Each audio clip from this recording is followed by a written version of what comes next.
A significant $500 million mining deal between Pakistan and American firms has drawn attention to a former US official as a central figure in advancing the agreement. Documents filed under the US Foreign Agents Registration Act reportedly show that Ronnie Jackson, who's a retired American Navy doctor, previously served as White House physician. He acted as a key intermediary during negotiations with Pakistani officials for the Rare Earths and Mining Pact. Now, the series of engagements began in May last year when Jackson met in person with Pakistani representatives to discuss access to mineral resources. Following this, they reportedly maintained regular communications, including phone calls and follow-ups that sought to build momentum around the potential deal. These interactions continued through the month with strategic exchanges that helped shape a draft memorandum of understanding over the following months.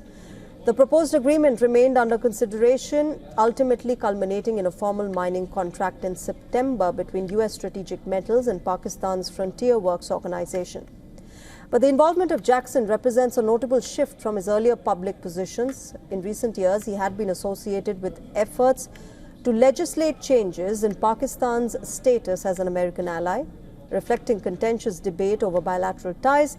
Despite prior political stances, the FARA filings indicate Jackson became a principal contact for Pakistan's lobbying efforts in DC, working through US advisory firms with close ties to former administration networks. The broader lobbying campaign was coordinated by US consulting entities that documented their activities with American authorities, underscoring the role of private influence in facilitating international economic deals.